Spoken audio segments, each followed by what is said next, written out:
Welcome back. Thank you very much for joining us here. I'm Nivedna Prabhu, and of course, we're tracking the big development on ET now, given the fact that what Donald Trump has commented about the tariffs, India paying a tariff of 25%. What he said, moreover, he said it's a massive trade deficit with India and there will be a penalty as well as of August. Let me go back to Sumita Karir, my colleague, joining us from the Delhi newsroom. Sumita, big development. More importantly, you have been closely spearheading as far as this is concerned. Now with this number having come in, what else are we picking up as to what this means for India now? Right, Nivedna. So this is the big breaking story. In fact, there are still a couple of hours to go before that August 1 deadline. Of course, we were given to understand that perhaps an interim deal is not likely at the moment. What was likely, however, were these tariffs that Donald Trump has announced. Remember, this is not the first time that Donald Trump has spoken about imposing a 25% tariff. Just a couple of hours back, Donald Trump stated that perhaps India will be imposed with a 25% tariff. But, industry experts were penciling in perhaps a 10 to 15% range. This has come in slightly higher, but it remains to be seen whether this, how does this really impact India's industries, of course, given the fact that other countries in our neighborhood, including Cambodia, including Vietnam, the Philippines as well, China is also currently in talks with the United States.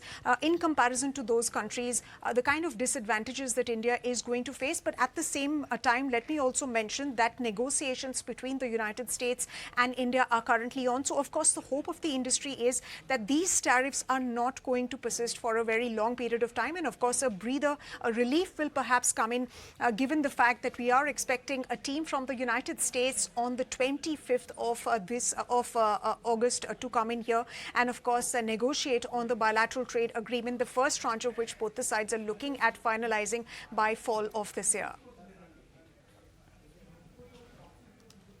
Sumita, as you pointed out, given the fact that while you have been keeping us ahead here on ET now as well, we're given to understand that Pramit Pal Chaudhary, Uri Group, continues to stay with us. Sumita, so if you would like to take questions over to Pramit as well.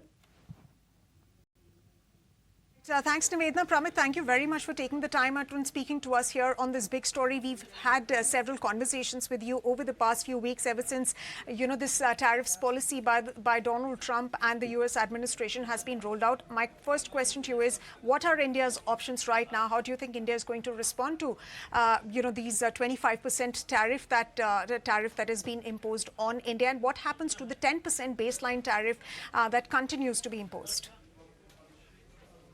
So we'll have to see as the details come out, whether this 25% incorporates the baseline.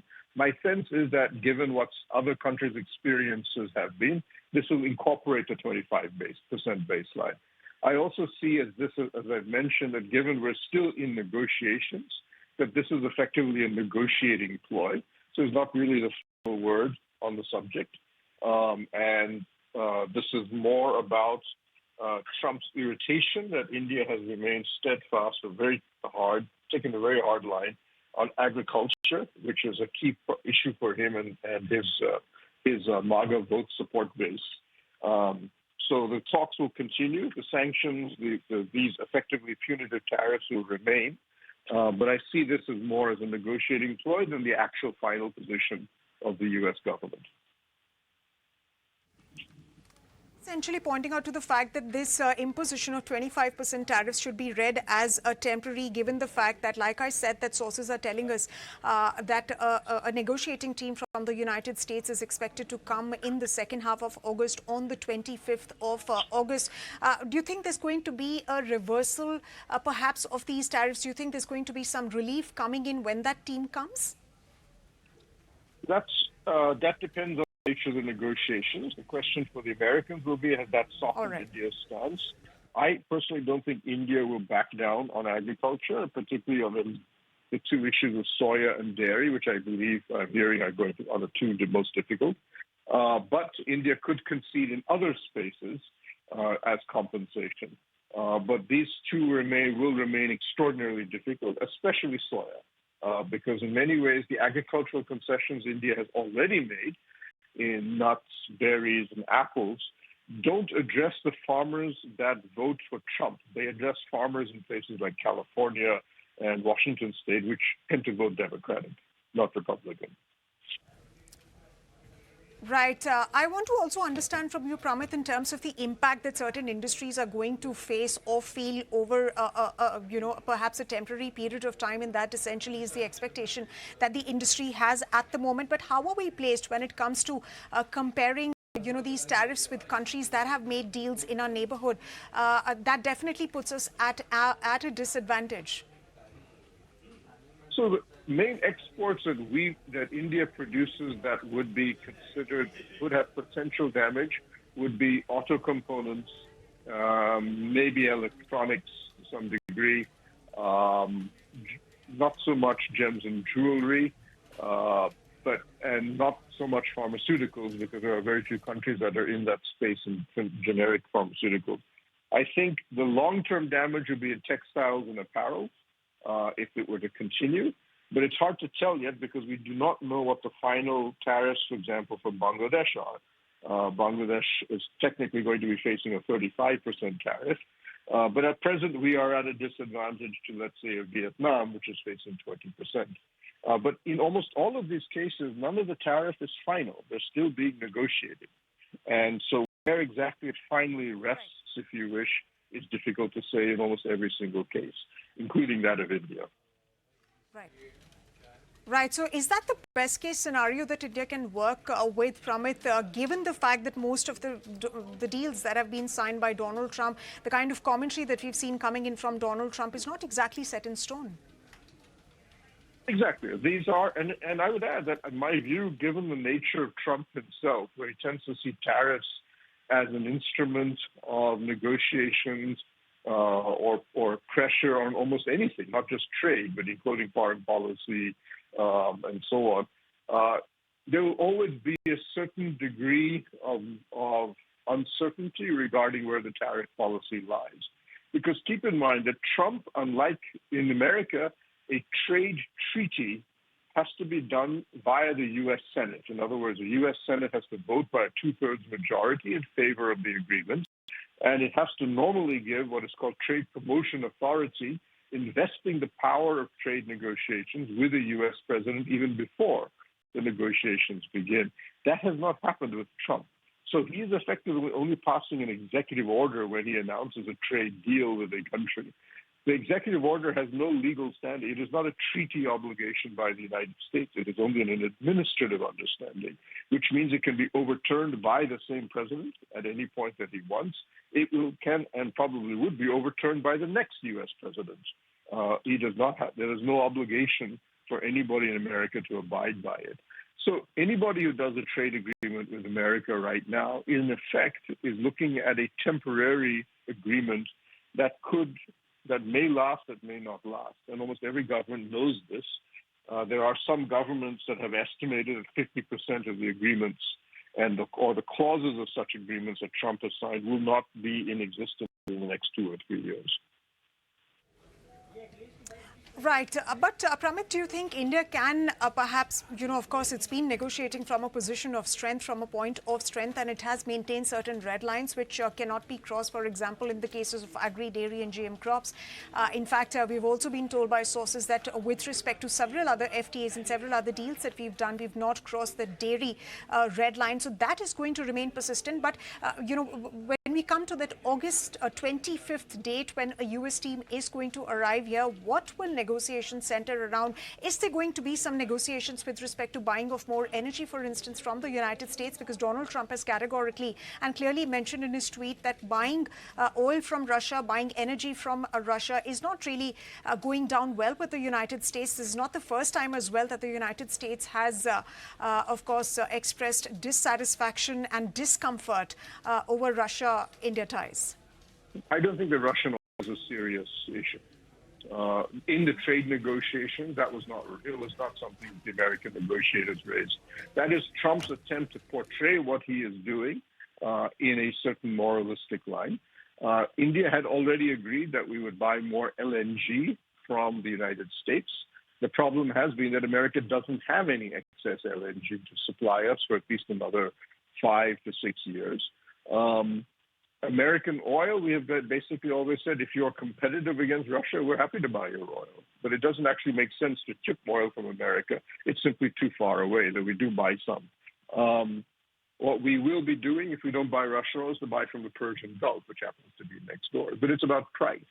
But that, in my view, that's a red herring. The Russian oil issue is something Trump has not been part of the actual negotiation. The core of it is agriculture, and that continues to be what Trump is most concerned about. Right. In fact, at the moment, while Donald Trump has signed significant deals with the European Union, with Japan as well, and of course with some other countries of Southeast Asia as well, a deal with China still has not really happened, even though an extension of the deadline that remains on August 12th. Whether there's going to be another 90-day extension or not, that remains to be seen. With India, August 1 was the deadline. Pramit, I want to understand from you, where does India stand now, and of course China stand now, given the fact that many other countries have yielded to Donald Trump's demands? So whether you see in case of Japan, which is, agreed to not only strike a deal with the United States, but it has, of course, agreed to, make investments as well. Same with the European Union, which is also being castigated by France's Prime Minister as well for the kind of deal that the European Union has struck with the United States. So where does that place India now in terms of how negotiations move from here on? The only country we should be concerned about is China, because ultimately the real core issue for us, if you want, in terms of strategic trade policy, is that we should be roughly 10 to 20% tariff competitive in the U.S. market versus China, because it is China that is a genuine competitor. The European Union and other countries, governments like that, are not a concern for India because they don't actually produce the kind of products that we do. So we'll have to see where the China deal goes through. But remember, our negotiations are still on. So we'll have to see where both the Chinese deal lands and where ours land.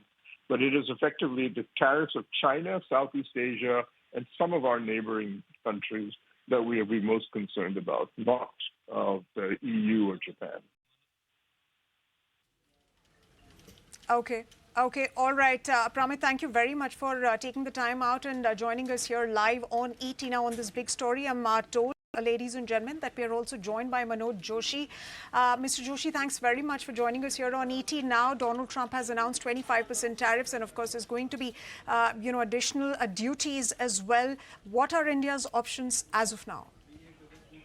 Well, as of now, I think India will be hoping that we can continue negotiation and, our original deadline was by the autumn of this year, meaning September, October. So if we can try to manage to get them back to a reasonable figure, I think that would be our best option. Okay, so when you say a reasonable figure, do you think, India will be able to bring down these duties, given the fact that there's been no interim deal? We were given to understand for the longest time that there's going to be a mini deal before the first tranche of the bilateral trade agreement gets finalized by the fall of this year, which essentially means by September, October. So how is that going to be arrived at? Well, the thing is that if you are looking at what has been happening around the world, Japan, they struck at about 15%. Right. EU also at about 15%. Now, China currently it's at about 30 to 50%, and they may see it down, but I'm not so sure. China may still pay higher duties. And then, of course, all this is complicated by the steel and aluminum duties, which are separate. As far as India is concerned, I don't think we can reach a situation where we pay no duties, you see. So the question is, can we get by with, let's say, 10%? I think 10% should be a reasonable figure, because President Trump is determined to impose tariffs around the world. So there is no escaping from them. Right. You're not going to get a zero figure. Right. You see. Right. So when you mention that, these negotiate. Right. Go ahead, Mr. Joshi. No. So I'm saying that he's not going to move away from that figure, and he's always had it at the back of his mind that India is a big tariff country. Tariff king he used to call us. So I think the only option for us is to continue, is to remain, not to make too big a deal of this, and carry on negotiations. Okay. So, of course, Mr. Joshi, we're given to understand that a team from the United States is going to be visiting India for the 6th round of negotiations. An Indian team was in the United States led by Rajesh Agarwal, who's India's chief negotiator, in Washington just a couple of days back. But till August 25, should this be understood that this, 25% tariff percentage will remain? And for how long are you anticipating and expecting this, these duties to persist and to remain? For how long this pain will to be faced by exporters and industries that are going to get impacted as a result of these tariffs? Well, the thing is that the Americans, they started with the April 2nd thing. Then they gave a 90-day concession, you see. And Trump was getting a bad name, taco, Trump always, I forgot Absolutely. the exact, Trump goes back on his word. So I think right now Mr. Lutnick and Trump were determined that this August 1st date will be sacrosanct. But as far as India is concerned, we are negotiating, and as you rightly said, there's a team, I think it's already here or it's coming here. So our negotiations continue. So I would say now, of course, this puts a lot of pressure on us because the 25% is there. So there's a lot of pressure on us, and if concede, various points which the US wants raised. So this puts a lot of pressure on us and on our business and industry, and therefore, it's really the ball is in our court. Now the question is, how soon do we want to resolve it? Right. Mr. Joshi, should it be understood that there's not going to be any interim trade deal? Of course, the deadline for finishing a deal with the United States was August 1, but since a deal hasn't come through, an interim deal, a mini deal hasn't come through till now, should it be understood that it's not going to happen? And of course, both sides are perhaps looking at finalizing the first tranche of the BTA by fall this year? I would say that they would, given the current situation, they would rather complete the whole thing this year, rather than going for an interim deal. And I have a feeling that the US may not be too inclined for an interim deal, though that would be a benefit to us. Right. So if there's not going to be an interim deal, my next question related to the kind of negotiations that have been going on between the United States and India. 25th is when a team arrives in India from the United States, like I said earlier. But when is that deal going to get finalized? Because we have time, or at least the deadline that both the nations and leaders of both the countries have agreed to is till fall. Yeah, that is it. The fall remains, but fall is autumn, I would say, by our reckoning, would be around October or so. So do you think that both the countries will be able to finalize a deal by then? No, a lot depends on what is holding up the deal. Meaning, is it Indian stubbornness? Is it American stubbornness? We don't really know about that. Is it India on agriculture or dairy products?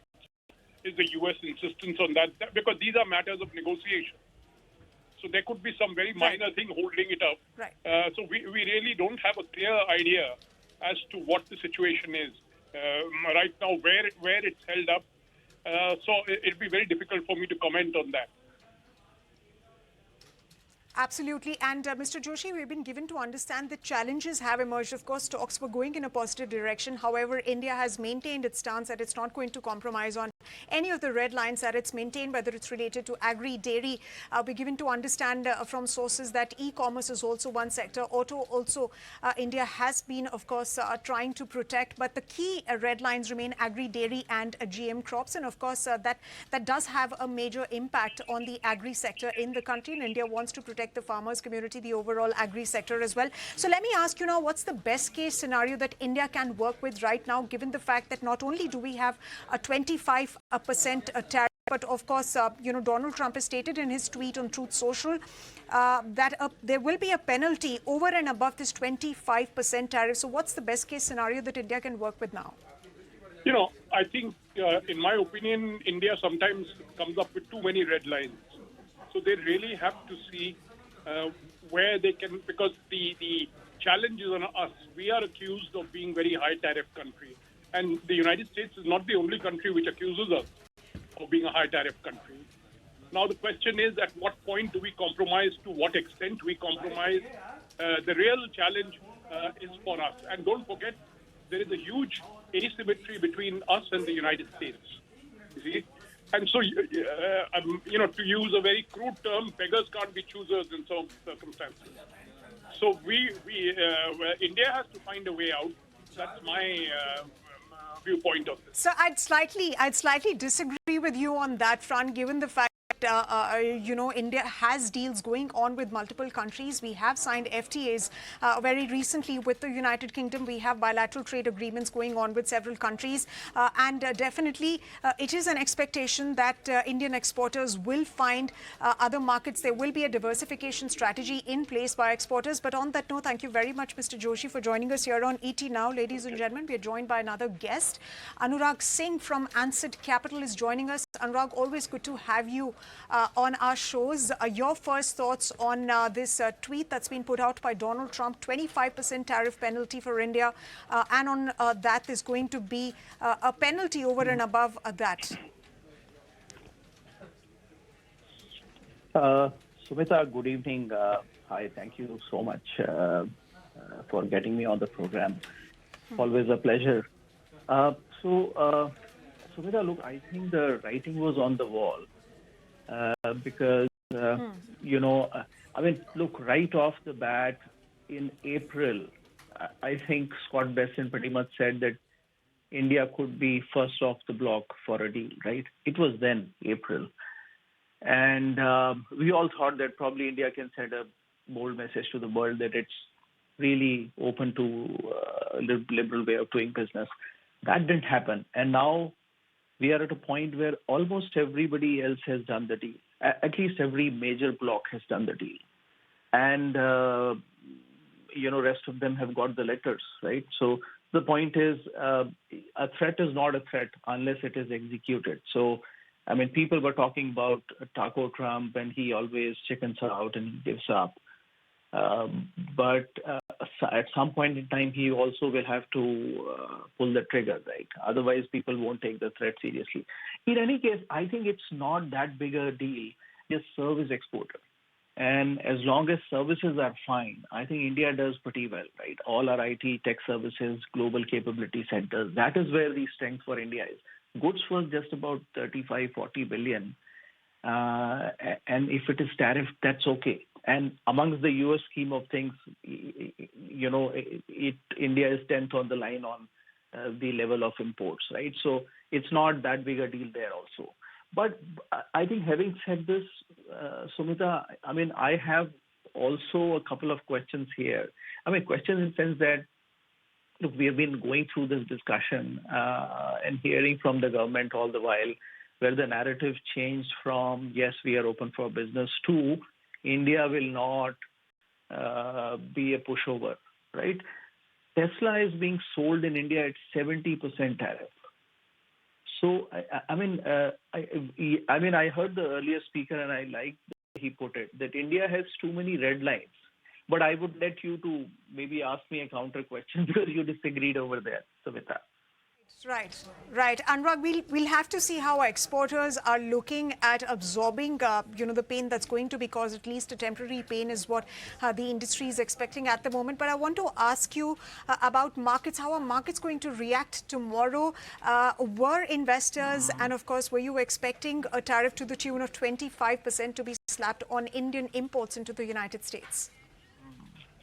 No, so it's not 25%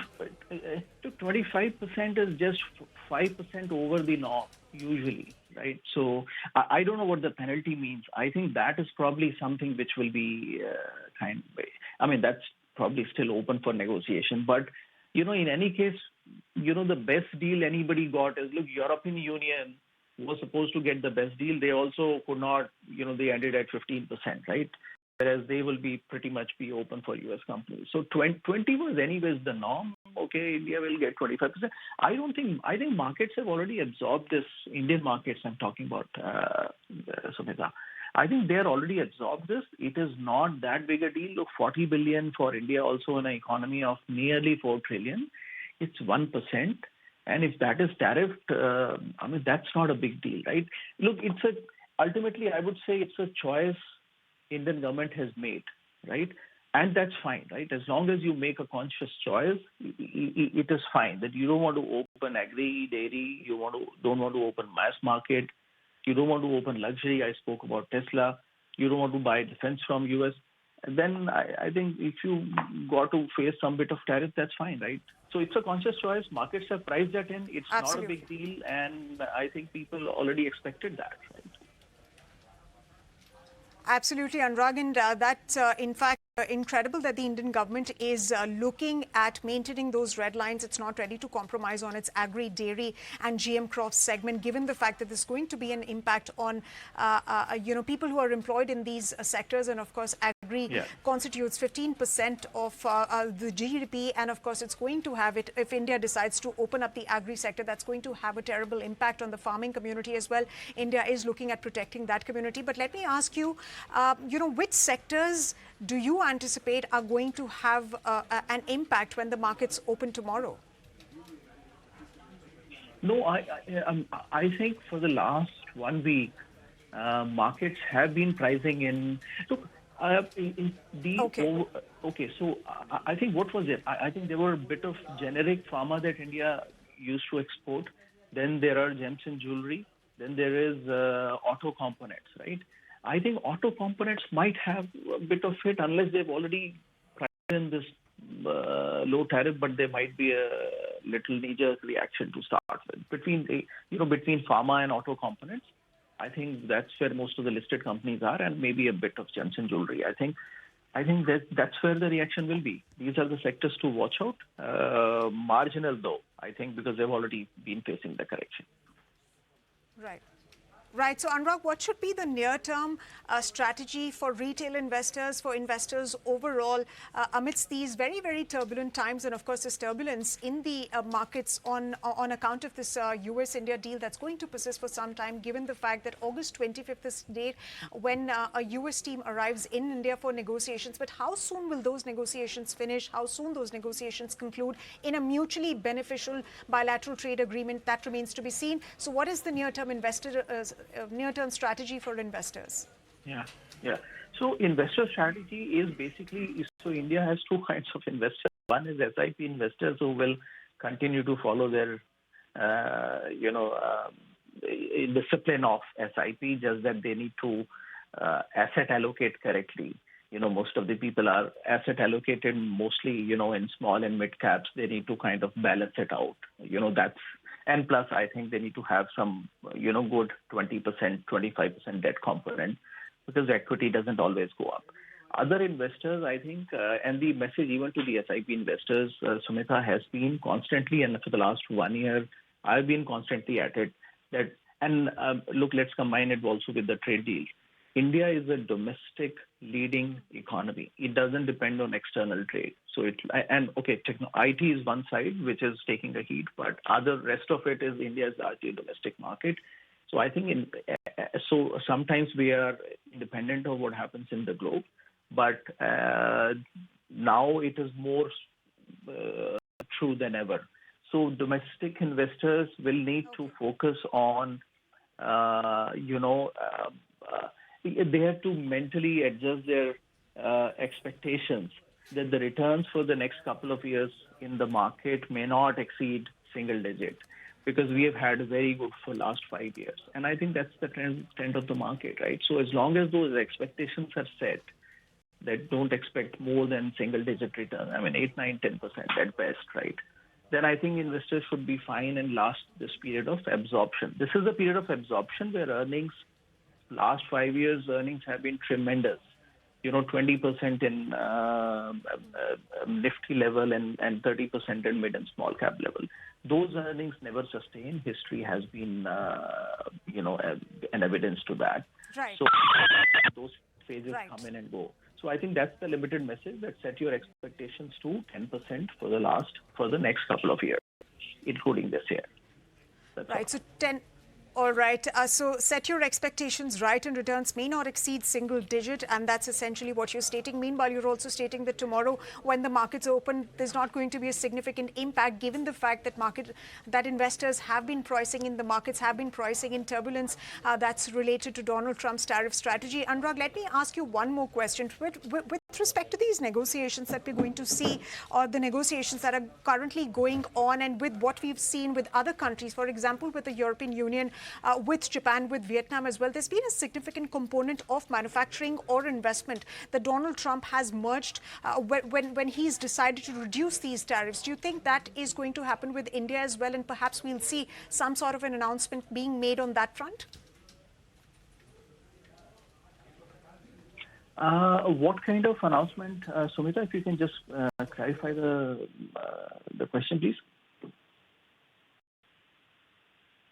What I'm essentially trying to suggest is that when these negotiations end, 25th is when a team from the US is going to arrive in India. At the moment, virtual negotiations are currently going on. But when a deal gets finally agreed upon, what exactly are you penciling in is going to be the nature of the deal? Oh, India and US? Oh, no. I don't think. I think, look, if at all a deal has to come through, India either opens the luxury market, which is these, the wines and Teslas and Harley Davidson, or India buys some defense. I think the most likely outcome could be that India could buy some defense from Boeing. That's my expectation, Sumita. But if we don't give that, then I think that's where it will stay.